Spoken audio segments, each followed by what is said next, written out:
Cria em mim, ó Deus, cria em mim, ó Deus, um coração puro e renova um espírito inabalável.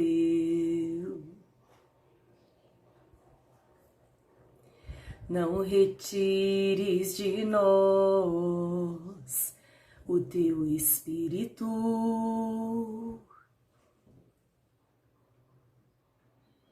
Não retires de nós o teu espírito.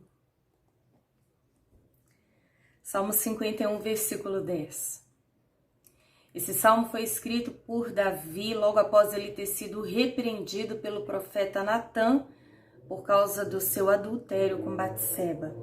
Davi então declarou ao Senhor: cria em mim, ó Deus, um coração puro e renova dentro de mim um espírito estável, firme, sólido, fixo, inabalável.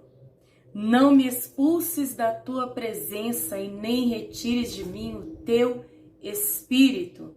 Devolve-me a alegria da salvação e sustenta-me com o espírito pronto a te obedecer. Davi foi um rei muito amado, o rei mais amado que Israel teve. Um rei, um homem que foi segundo o coração de Deus. Mas apesar da sua coroa de glória, apesar da sua coroa de ouro que ele tinha sobre a sua cabeça, apesar desse título diante dos homens, de todas as riquezas, de todos os bens e prazeres que ele possuiu, aqui ele declarou que diante da sua queda, diante do seu erro, diante dessa falha tão grande e monstruosa diante de Deus, e também contra Batseba e o seu marido, ele pôde olhar para dentro de si e ver que todos os bens que ele tinha do lado de fora não valia nada. E que o mais importante que ele poderia ter era um espírito inabalável, um espírito limpo, um espírito puro, um coração fiel a Deus. Não adianta você ser fiel a homens e não ser fiel a Deus. Não adianta você honrar o título diante dos homens e não ser um verdadeiro adorador, mesmo quando ninguém está te olhando. A preocupação de Davi logo após essa queda terrível, a consequência que foi monstruosa na vida dos seus filhos, no fruto daquele adultério com Batseba, que aquela criança ela veio a óbito. Então, diante de tudo que Davi tinha, de todos os seus bens, a preocupação dele não era perder coisas materiais. A preocupação dele era perder a presença do Espírito Santo de Deus. Porque é a presença do Espírito Santo de Deus que faz toda a diferença. O que adianta ganhar o mundo inteiro e perder a sua alma? O que adianta ser aplaudido por homens e não ter paz interior, não ter alegria, o domínio próprio, a longanimidade, a temperança, o gozo da salvação dentro do coração? A gente nasce zerado, não trouxemos nada, não levaremos absolutamente nada. O que nos faz valer é a presença do Espírito Santo de Deus. Porque senão seremos apenas mais um na multidão. Mas quando o Espírito Santo ele entra no coração duro, no coração inexperiente, no coração que é tão seco quanto a terra que nós temos visto nesses dias de escassez de chuva, quando ele entra, ele traz vida, ele faz o deserto florescer. Jesus disse que aquele que crê nele, de dentro dele fluirão rios de águas vivas. E ele não estava falando do rio, de uma nascente de um rio. Ele estava falando que de dentro dessa pessoa que crê no Senhor, fluirão graça, gozo, vida abundante do Espírito Santo de Deus. Nós não estamos sós.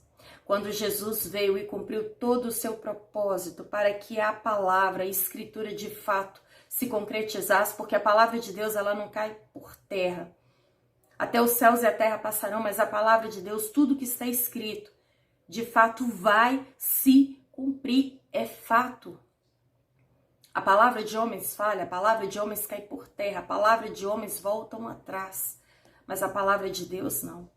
Então, para que essa palavra se cumprisse, o que tinha sido dito desde o Antigo Testamento, o Senhor Jesus, ele morreu na cruz e ao terceiro dia ressuscitou. Ainda andou por muitos dias fazendo sinais e maravilhas, mas quando ele estava prestes a ir para o Pai, ele disse aos seus discípulos que não ficassem desesperados, angustiados, porque ele enviaria o Consolador para estar conosco todos os dias. É o Espírito Santo que me faz estar aqui falando para você que tem jeito. É ele que traz esperança em meio ao caos que vivemos por fora e por dentro. É ele que no lugar da dor e da angústia gera fé, gera resiliência para continuar firme na caminhada. O Espírito Santo de Deus me inspira a levantar todas as manhãs e continuar crendo que Deus não falha, que é fiel. O mesmo Espírito que usou Sansão, o mesmo Espírito que estava sobre a vida de Josué, o mesmo Espírito que estava sobre a vida de Moisés, sobre a vida de Elias, de Eliseu, sobre a vida de José, o mesmo Espírito que dava dons a Daniel, o mesmo Espírito que pairava sobre a face das águas, ainda quando a terra era sem forma e vazia. O mesmo Espírito que em Apocalipse, ele declara, o Espírito e a noiva dizem, vem, Maranata, a hora vem, Senhor Jesus. O mesmo Espírito que usou Davi e Samuel de forma tremenda. É ele que está disponível e liberado para vir sobre você, tomar a sua vida, dominar todas as áreas dela. Não para que você se torne um escravo, sem lei, sem voz, sem vontades, não. Mas lembrando sempre que a vontade dele é muito maior e melhor do que a nossa. Que a vontade de Deus, através do Espírito Santo, ela vem para quebrar as cadeias, as algemas, o jugo e trazer paz. E trazer fé e ânimo de que Deus já preparou um futuro para nós. É melhor obedecer, é melhor se render, é melhor se curvar, é melhor se dar, é melhor confiar que o que Deus tem para você é muito maior do que você imagina. Mas para isso você precisa dar lugar para o Espírito Santo operar na sua vida. A palavra de Deus no livro de Isaías, capítulo 55, fala de uma forma maravilhosa que o que Deus tem para nós é muito mais do que a gente pode imaginar. Isaías 55, versículo 8, pois os meus pensamentos não são os pensamentos de vocês, nem os seus caminhos são os meus caminhos, declara o Senhor. Assim como os céus são mais altos do que a terra, também os meus caminhos são mais altos do que os seus caminhos, e os meus pensamentos são mais altos do que os seus pensamentos. É maravilhoso ler aqui que o mesmo Espírito que estava sobre Jesus é o mesmo Espírito que está para nos usar aqui, agora, presente comigo, aí contigo. O mesmo Espírito que operou na vida dos profetas no Antigo Testamento e também no Novo, que agiu de forma extraordinária e foi deliberado de forma abundante no livro de Atos. É o mesmo Espírito que está disponível para mim e para você. Mas para isso você tem que ceder, você tem que dar lugar. Quantas vezes a gente quer uma coisa e briga por ela, e grita por ela, e xinga, e bate. É como dar murro em ponta de faca. A pessoa faz de tudo e não sai do lugar.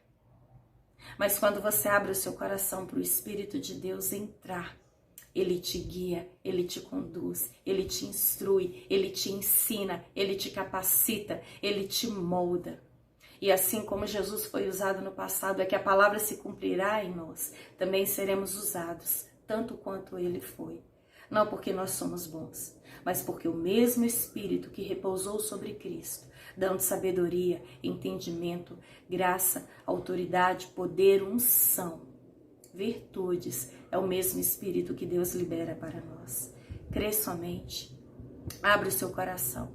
Como eu disse lá no início, a oração de Davi não foi por medo de perder coisas materiais, a sua coroa e nem mesmo a sua família. A preocupação de Davi foi ter um espírito reto, firme, inabalável, fixado em Deus. E também ele demonstrou que o maior medo dele Era, como eu disse, não perder coisas e nem mesmo pessoas, mas era perder a presença do Espírito Santo. Porque Davi sem o Espírito Santo seria um homem qualquer, mas Davi foi cheio do Espírito Santo quando o azeite foi ali, através de Samuel, ser derramado sobre a cabeça dele. Não o azeite, mas a unção. O azeite é apenas um símbolo da unção. É um símbolo da consagração de Deus na vida do homem. E Davi foi levantado, não na força do braço, mas no poder e na unção do Espírito Santo de Deus.